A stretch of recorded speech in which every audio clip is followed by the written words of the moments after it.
Great, welcome back, grade 10s. Today it's lesson 7, Ancient Globalization. And I want you to be able to leave here with a few things. First thing I want you to understand is what drives globalization. So by the end of today's class, you should have more insight, not final insight, but more insight into why we globalize. And why do we connect with others? Is it because of economics? Is it because of religion or spirituality? Is it politics that is connecting us? Is it culture? Which dimension of globalization is it that is connecting us? And how are we going to do this? Well, we're going to go back and look at a time that I call ancient globalization.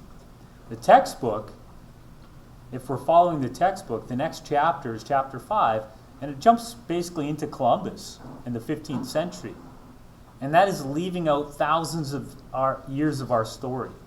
And I think if we can look back a little bit together, it'll help clarify what is globalization and why we globalize. So, one thing we're going to be doing is looking at it chronologically, which makes it a little more comprehensible, right? Easier to comprehend because we're going to look at it chronologically. We're also going to look at some special events today. So when you leave here today, I also want you to know what was the Neolithic Revolution and what was the Silk Road. Those two things will appear on multiple choice tests. They're on the final, they'll be on the unit exam, the Neolithic Revolution and the Silk Road. When I test you on the Neolithic Revolution, I want you to understand that there are some benefits, but also some negative side effects. So look for that. When we look at the Silk Road, I want you to understand what was traded along the Silk Road and where it was. So those are two of the main things we'll look at. Before we get there, we're going to go even before history. We're going to go into prehistory. Now, the thing that I find fascinating about prehistory is we're going to have to speculate. We're going to be talking about some hypothetical stuff. That some of the history has been unfolding through archaeology, but some of it is still a mystery to us. So if there's homework for you to do, it's for you to go to university and find the answers. It's for you to go and do those archaeological digs and find the answers. Because there's a part of our shared story that we don't know. And it's an important part of our story. And that's where we're going to begin. Last thing we're going to look at today, by the way, is the cornerstones. I'm going to challenge you to build a lasting civilization. So you may recall that we have this essay. It is only through interdependence that we can create the global unity necessary to overcome our common challenges. We've analyzed it. Now we need to start responding to it. Before we can respond to it, we need to dissect it and say, this is the assumption that I'm responding to. It is only through interdependence that we can create global unity necessary. So in seminar this week, we're going to be looking at to what extent can global unity be created not through interdependence but by dependence, by being colonized or being subject to an empire. But today, I want to look back and see, is there any historical evidence that mankind can be interdependent? Have we any precedent that this is our nature? A reoccurring theme that we're going to see today is that when we look into globalization, what we're really doing is looking into a mirror. And in that mirror, we see a reflection of our human nature. So in order to answer this essay prompt, it is only through interdependence that we can create the global unity necessary to overcome our common challenges. We need to make some assumptions of our own about human nature. If this, then what? If man is.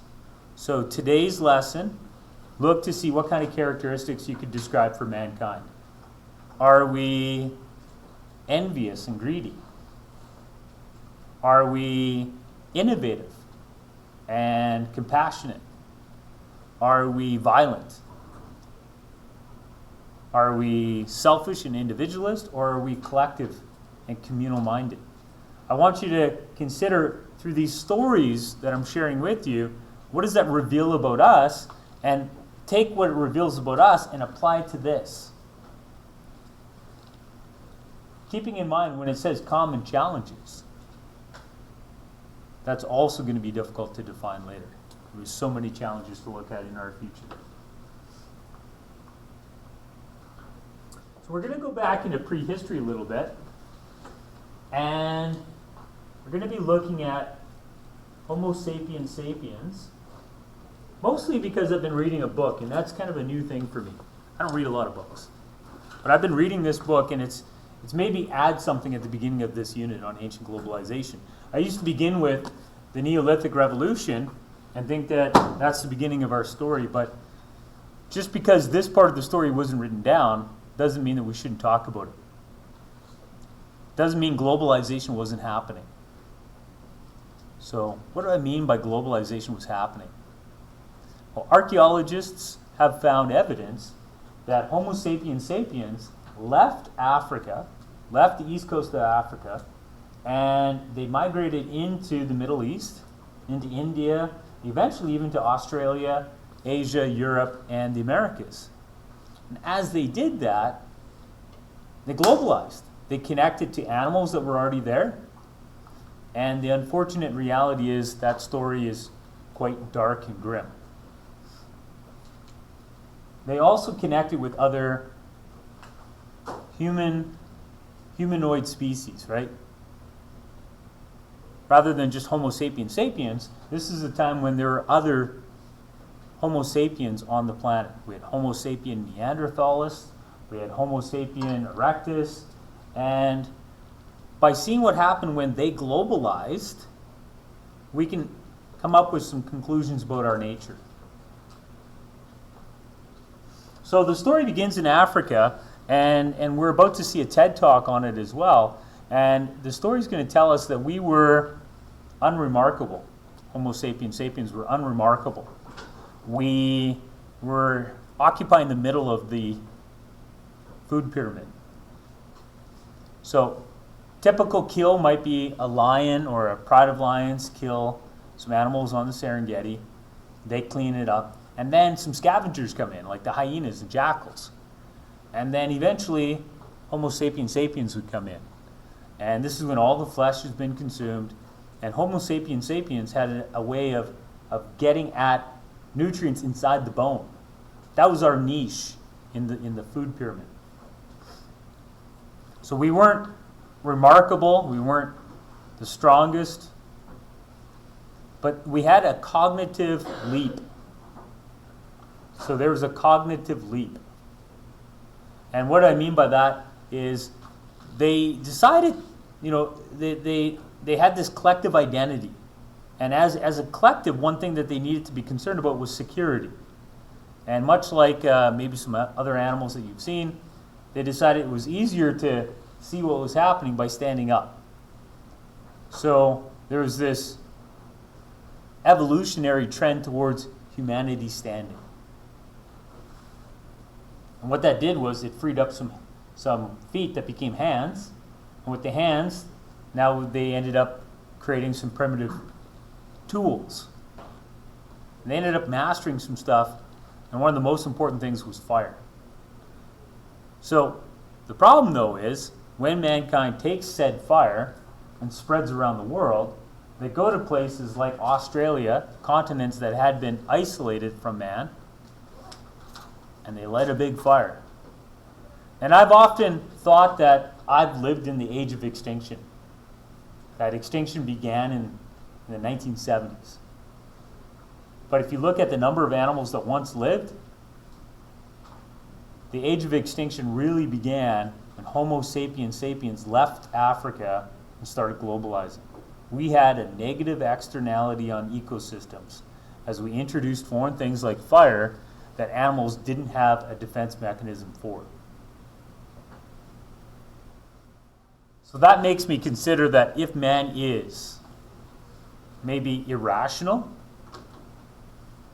it's irrational to light massive fires and burn animals into extinction. If man is violent, territorial, these are qualities that might fit in with those observable parts of our prehistory. Another part of our prehistory story would come, what happened when we came into contact with other man-like species like Neanderthal? And we have two theories. We know that there's no Neanderthals left. So we have to ask ourselves, what happened to them? One, and maybe the happier story, is that, well, actually, they're still here. They're us. Because of interbreeding, Homo sapiens and Homo sapien neanderthalis, they became one. This is optimistic that we didn't land into the same problem that horses and donkeys have when they create a mule, that the hybrid is infertile. So this is an optimistic idea that somehow we were able to overcome that, and we are one species today, that we are the Neanderthals. The other more grim idea is that Homo sapiens sapiens left Africa, bumped into the territory occupied by all these other humanoid groups, and for lack of a better word, we had genocide.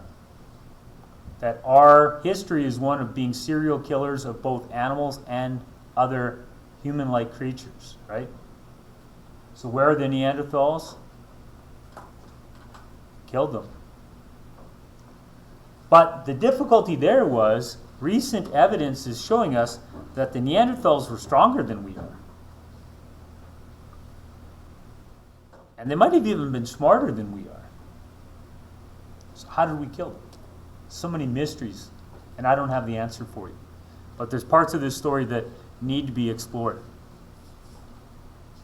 Wasn't there another theory that they were wiped out by like natural disasters, like volcanic eruptions? Yeah, we've definitely seen volcanic eruptions, especially, this cord's not that long, definitely in the Ring of Fire area of the world, the Pacific Theater. But the European, Middle Eastern Neanderthals should not have suffered from volcano. And if it's the volcano ash that would create like a harsh winter, the Neanderthals are actually better capable of living through that harsh climate than the Homo sapiens sapiens. The Neanderthals were bigger, hairier, and stuff like that. Next up in our story, we're going to make a leap to about 12,000 years ago, and this is the Neolithic Revolution. Now, what is the Neolithic Revolution? Hip Hughes has a video online you can watch. It basically is, this is when we sat down. This is when we decided, let's sit down. I'm tired of walking around in search of food. Let's domesticate our food. Let's sit down so that our lives are more potentially predictable. And this is a complicated idea, this agricultural revolution, when we domesticate wheat and barley, because we should ask ourselves, did this benefit us? Now, we would assume it did, because otherwise, why would they do it? And for many years, I just assumed it did. But when I look into it, it turns out that there's a lot of negative side effect of the Neolithic Revolution. One of the assumptions behind hunting and gathering lifestyle that made us assume that this was better was that hunting and gathering lifestyle was very hard. That our days were occupied with an endless search for food, but reality is those that sat down would spend more of their days searching for food. That life became harder for those who sat down. Farming was harder than hunting and gathering. Hunters and gatherers may take anywhere from 3 to 6 hours a day to find food. Farmers were working the entire day. So early evidence wouldn't say lives got better. Another way to measure that would be, what about life expectancy? What about quality of life in terms of caloric intake of diet? The diet of the hunters and gatherers was better. How do we know that? Hunters and gatherers remained larger and stronger. Those who sat down, they ended up getting smaller as a people.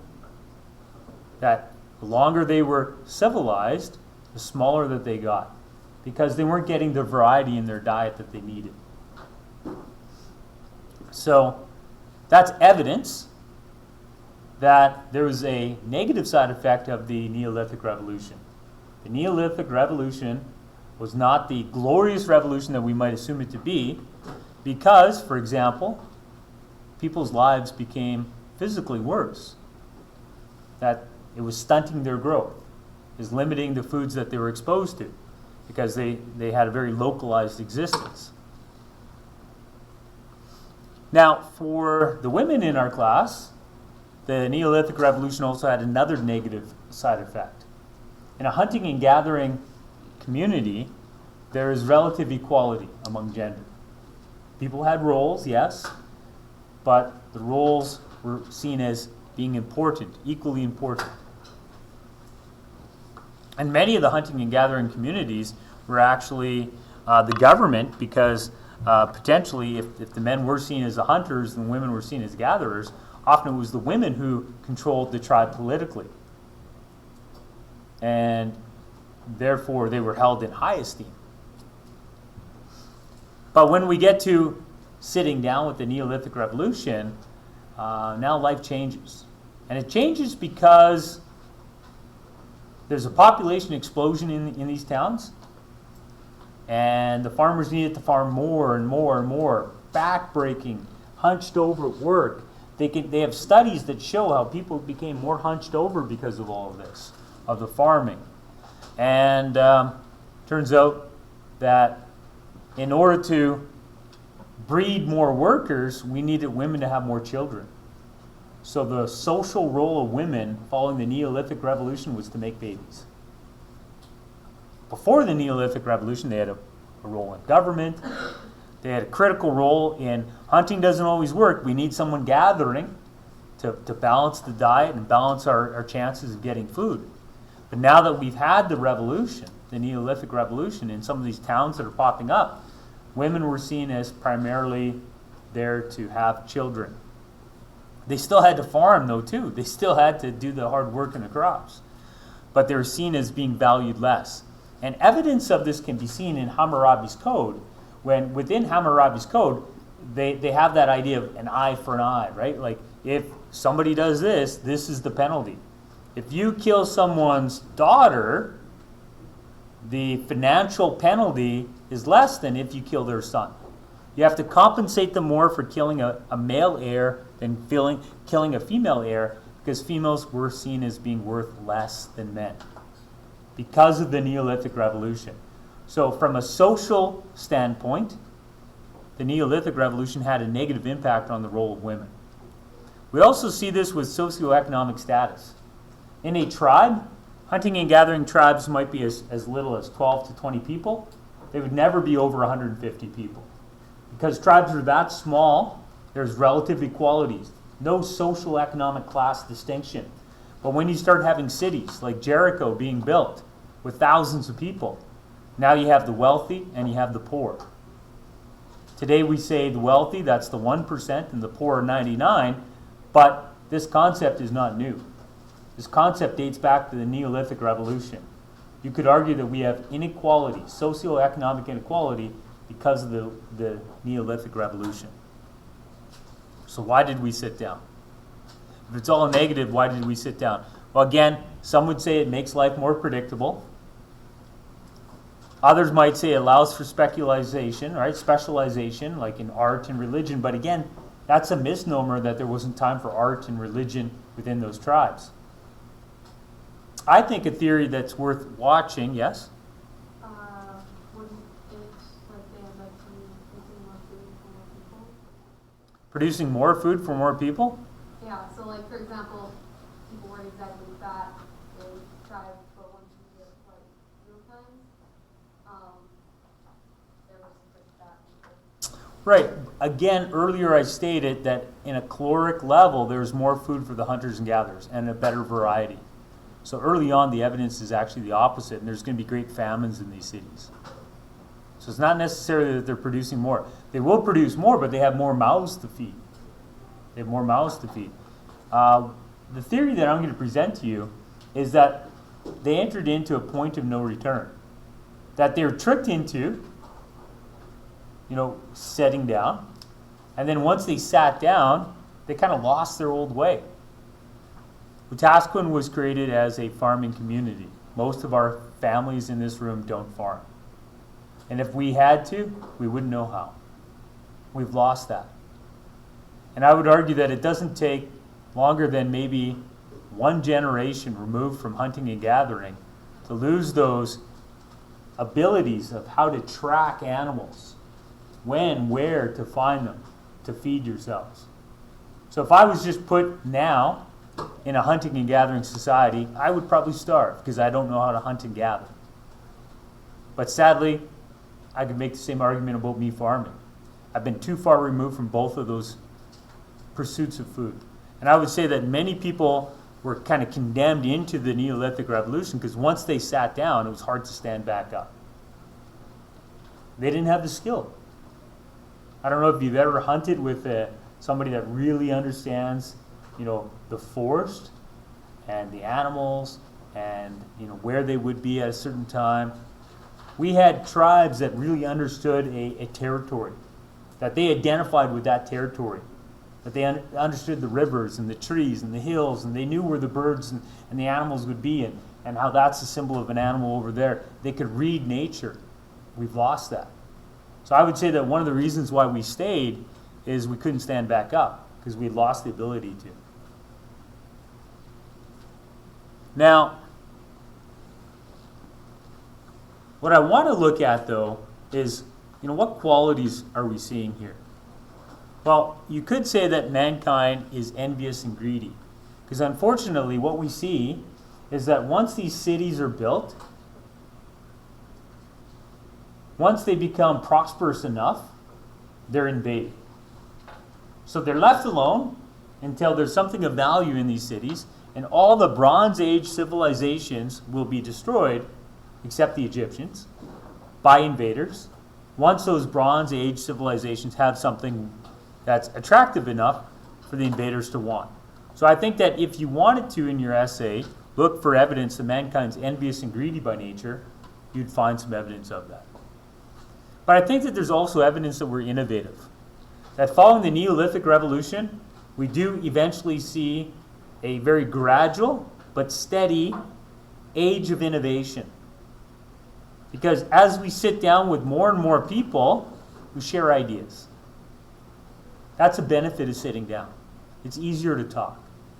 And as we talk, we share ideas about weaponry, ideas about politics and religion, about society. Some of these ideas make our lives better, eventually. I could also make the argument that mankind by nature is quite spiritual, quite religious. And I want to look at the first building that was built. And that is this. This is the name of the first building built. It's a temple, close to where the city of Jericho would be built. Now, my first assumption was, well, that must mean that we globalized because of religion. If it's a temple, doesn't that mean that the reason why this is our first building that was ever built? This is the first permanent structure, right? So if this is our first permanent structure ever built, then does that not mean that what drives globalization is religion? But then I think about it and I say, well, what did they find archaeologically when they dug up that temple? What kind of things were happening? What kind of activities happened in the temple?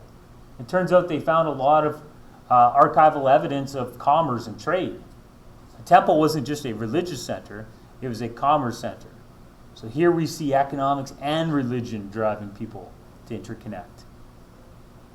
So why do we globalize?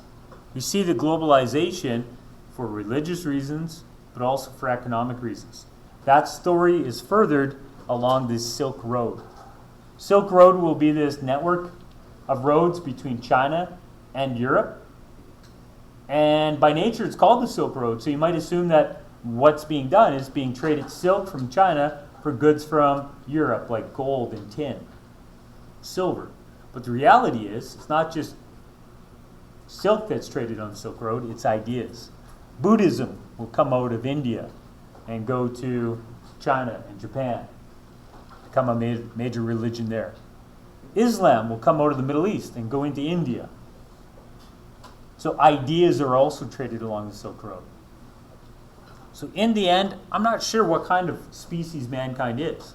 Is man the serial killing, genocidal maniac that went around killing different humanoid species and destroying ecosystems? We have evidence of it. Are we the envious and greedy invaders that siege these Bronze Age communities? We have evidence of that. But are we innovative? We have a lot of evidence of that too. Are we communal? Maybe that's why we sat down in the first place, so that we could protect each other. So that's something that we need for you in this unit to arrive at. Based on this, then what? Going back to that essay, you can't answer that essay without some insight into the nature of man. Because if you believe man is evil by nature, then in interdependence, are we likely to work together for a common challenge? I'm not sure we are. So I'm going to stop it there. I'm going to give you a chance to grab a Chromebook. And with the Chromebook, you're going to try to build a lasting civilization. When I come around and mark your notes on Wednesday in seminar, I want to see a section where you look at a hypothetical civilization, and I want you to explore the concept of cornerstones. What would be a religious, a social, a cultural, a political, an economic cornerstone that you believe that would allow your hypothetical civilization to last when so many civilizations have fallen? So that'll give you a break between listening to me, and then the third of today's class, we're going to look at a TED Talk by the individual who created this book. He's going to talk about humanity as an ancient globalizing force.